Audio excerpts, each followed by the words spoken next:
तारीख थी 8 जनवरी 1937।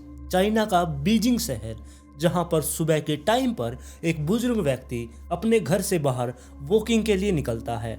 घूमते घूमते अब वो इस बीजिंग शहर के बाहरी इलाके में आ चुका था। यहाँ पर एक फोक्स नाम का टावर लगा हुआ था। उसके आसपास बहुत सारे कुत्ते बहुत बुरी तरीके से गुर्रा रहे थे।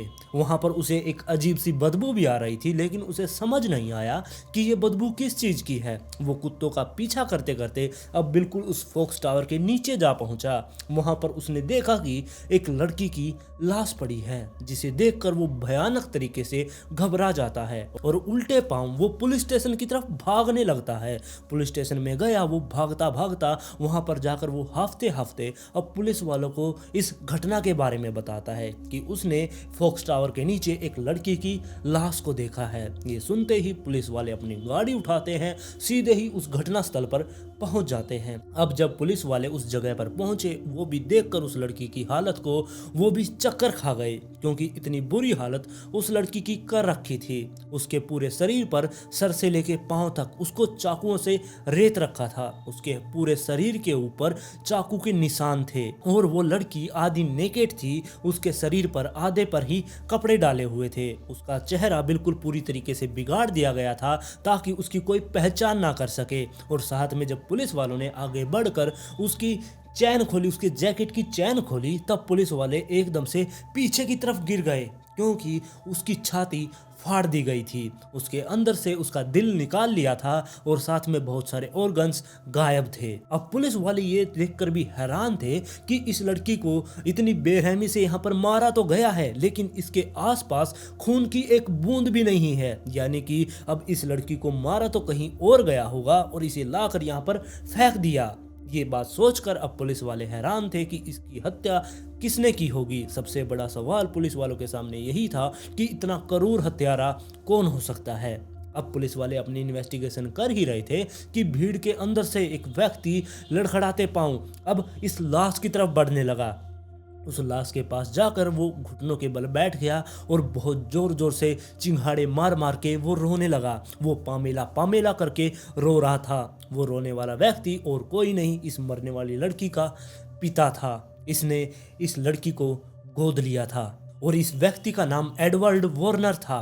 इसने बताया कि ये मेरी बेटी है जो कल रात से ही गायब थी। मैंने इसको ढूंढने के लिए बहुत कोशिश की, लेकिन मुझे ये सुबह तक भी नहीं मिली।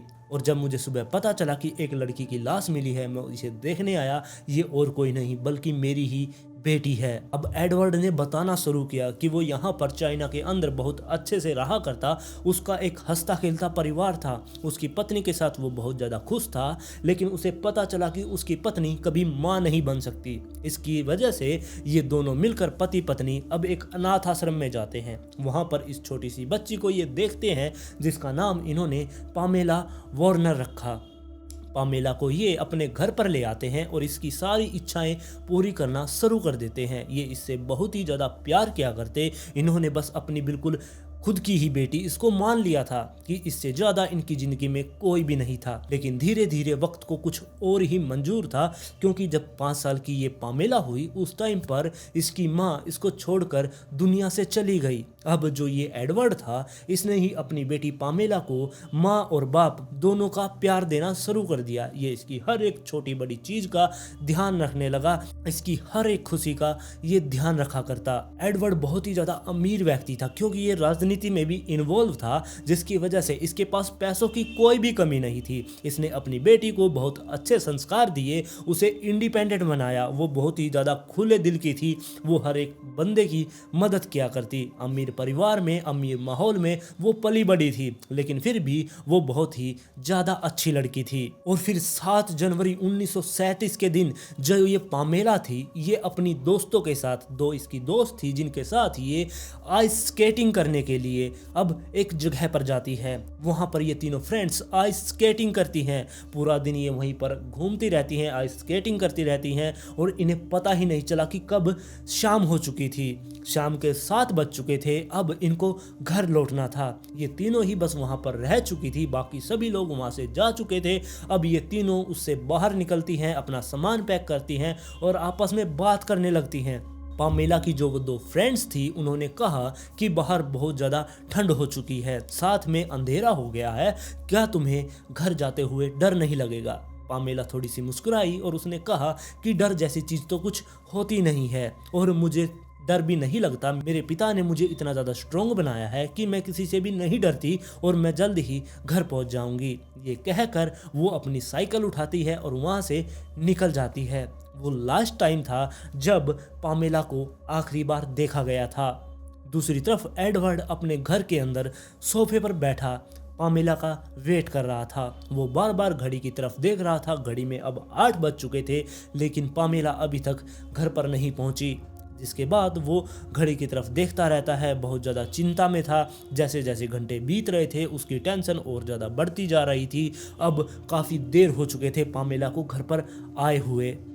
जिसके बाद ये एडवर्ड अपने नौकर को बुलाता है, उसे कहता है कि तुम उस जगह पर जाओ जहां पर पामेला अपने दोस्तों के साथ आइस स्केट करने गई थी। अब जो ये नौकर था ये उसे ढूंढने के लिए वहां पर जाता है, लेकिन कई घंटों के बाद जब नौकर वापस आया उसने आकर एडवर्ड से बताया कि वहां पर ना तो पामेला है, ना ही उसकी कोई दोस्त है, ना ही वो मुझे रास्ते में मिली।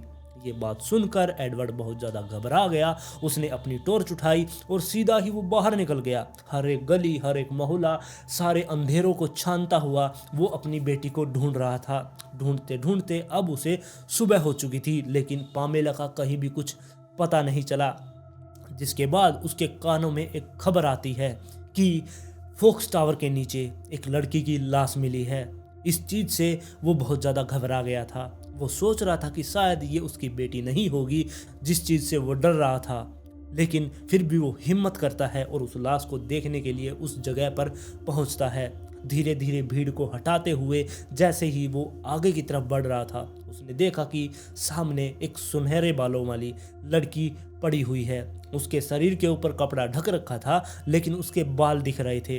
अब उन बालों को देखकर ये समझ चुका था जिस चीज़ से ये डर रहा है वही हुआ है। अब इसको सच्चाई को अपनाना था। ये इसी की बेटी पामेला थी।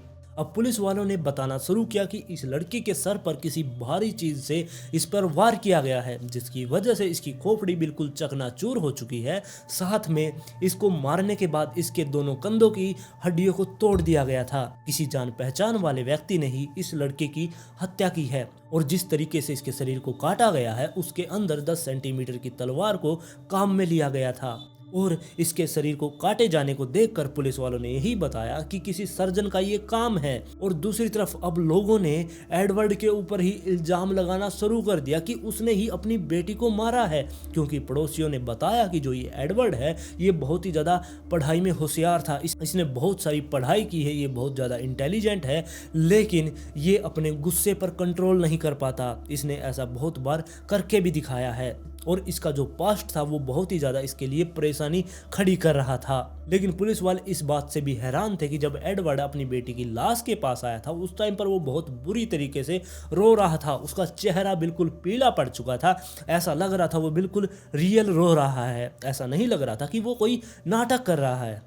जिसके बाद पुलिस वाले सीधे ही एडवर्ड के घर पर जाते हैं। वहाँ पर पूरी तरीके से छानबीन करते हैं, लेकिन वहाँ पर उन्हें कुछ भी नहीं मिलता, कोई भी सबूत पुलिस वालों को वहाँ से नहीं मिलता। जिसके बाद अब एडवर्ड को इस सस्पेक्ट लिस्ट से हटा दिया जाता है। धीरे धीरे लोग भी अब इसको ताना मारना कम कर देते हैं। फिर पुलिस वालों ने जिनके ऊपर शक था, शक के आधार पर बहुत सारे लोगों को अरेस्ट कर लिया, लेकिन उनके खिलाफ कोई भी सबूत ना होने के कारण उन्हें एक एक करके छोड़ना पड़ा। सबूत ना मिलने की वजह से धीरे धीरे ये मामला अब ठंडा होता जा रहा था। लोग पामेला की मौत को भूलते जा रहे थे, लेकिन एक ऐसा व्यक्ति भी था जो पामेला की मौत को भुला नहीं पा रहा था। वो उसका पिता एडवर्ड था, जो अभी तक अपनी बेटी को न्याय दिलाने के लिए सरकार और पुलिस से लड़ रहा था, उनसे मांग कर रहा था कि मेरी बेटी को न्याय दो।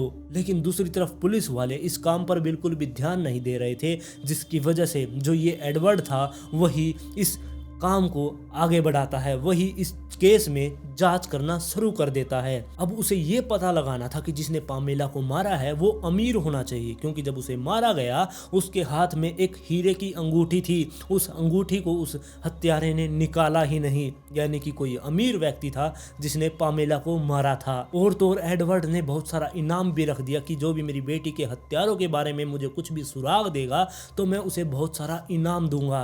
और दूसरी तरफ वो अदालत में अपनी बेटी के लिए लड़ रहा था, वो दोबारा से केस को रीओपन करवाना चाहता था, लेकिन हर बार ही उसकी ये याचिका खारिज कर दी जाती। लेकिन फिर भी एडवर्ड हार नहीं मान रहा था, वो अपने दम पर अपनी बेटे की हत्यारों को ढूंढने के लिए निकल चुका था। उसने डिटेक्टिव भी हायर किया जिनको काम पर लगा दिया, और दूसरी तरफ उसने इनाम भी घोषित कर दिया था, जो भी हत्यारे के बारे में मुझे कुछ बताएगा उसको मैं इनाम दूंगा। अब उसके पास बहुत सारे लोग आने लगे थे, कुछ तो मनगढ़ंत कहानी बताते, कुछ थोड़ी बहुत सच्चाई बताते, उसको भी वो बड़ी बारीकी से उस चीज की जांच करता। ऐसे ही करते करते अब एक महिला सामने निकल कर आती है जिसने एडवर्ड को बहुत बड़ी जानकारी दी। जो ये महिला थी ये एक प्रोस्टिट्यूट थी, इसका नाम मैरी था। इसने बताया कि जिस दिन पामेला की हत्या हुई उस दिन मैं एक बहुत ही गंदे इलाके में थी, जो कि बहुत ही ज़्यादा खुखार इलाका है जिस पर कोई भी नहीं आता, वहाँ पर सिर्फ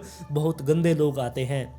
उस दिन मैं वहां पर काम करने के लिए गई थी, तब मैंने देखा कि 3 व्यक्तियों के साथ एक सुनहरे बालों वाली लड़की चली आ रही थी। वो कोई और नहीं बल्कि पामेला ही थी। उसके साथ जो 3 व्यक्ति थे उनमें से एक व्यक्ति जिसका नाम प्रेंटिस था और वो एक डेंटिस्ट था। वो अपने क्लिनिक में काम करने वाली लड़कियों को बहला फुसला कर पार्टी के लिए बुलाया करता और वहीं पर उनके साथ गंदे काम किया करता, साथ में उन्हें धमका कर या फिर उनकी कोई मजबूरी, उनका कोई नाम ना खराब हो इसलिए उनको चुप करा दिया करता। मैरी ने बताया कि मैं प्रेंटिस के पास जाया करती हूँ वहां पर उसके मन को बहलाने के लिए। उसके घर पर बहुत सारे चाकू भी रखे गए हैं शिकार करने के लिए। वो चाकुओं का उसके पास बहुत बड़ा कलेक्शन है, और तो और वो बहुत ही ज्यादा गंदा इंसान है। जब मैंने पेरेंटिस के साथ पामेला को देखा उस टाइम मैं समझ चुकी थी कि ये बेचारी लड़की इनके साथ फंस चुकी है, लेकिन मैं कुछ उस टाइम पर नहीं कर पाई। जिसके बाद ये तीनों व्यक्ति पामेला को अपने साथ लेकर ऊपर चले जाते हैं और थोड़ी देर के बाद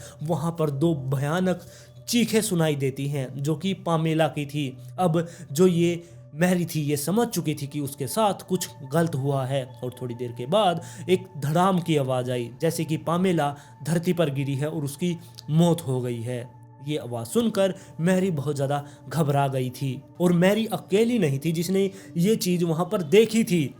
वहाँ पर एक और प्रोस्टिट्यूट थी जिससे एडवर्ड ने जाकर पूछा था, उसने भी इस बात की पुष्टि कर दी कि जो मैरी बता रही है वही सब कुछ सच है। अब जो ये एडवर्ड था इसके पास एक सबूत आ चुका था कि उसकी बेटी की हत्या प्रेंटिस ने ही की है, लेकिन फिर भी एडवर्ड छोटे से छोटा सबूत भी चाहता था ताकि उसकी बेटी को इंसाफ मिल सके। और वो सोच रहा था कि मैं अगर इस चीज़ को और ज़्यादा इसमें घुसूंगा तो मुझे और भी ज़्यादा सबूत मिलेंगे। और इसी वजह से अब एडवर्ड एक रिक्शा वाले के पास जाता है जिससे पुलिस वालों ने पहले पूछताछ की थी, लेकिन उससे कोई जानकारी नहीं मिली। अब एडवर्ड उसके पास जाता है और उससे पूछताछ करता है, लेकिन जो रिक्शा वाला था वो पहले तो बहुत ज़्यादा घबरा रहा था, लेकिन बाद में उसने बताना सब कुछ शुरू किया। उसने बताया कि एक गोरी लड़की जिसके सुनहरे बाल थे वो वहाँ पर पहुँचती है 3 आदमियों के साथ, और उसे प्रेंटिस का फोटो भी दिखाया गया जिससे उसने पहचान लिया कि हाँ यही व्यक्ति था जिसके साथ पामेला थी। और इससे आगे उसने बताया कि वो लड़की को लेकर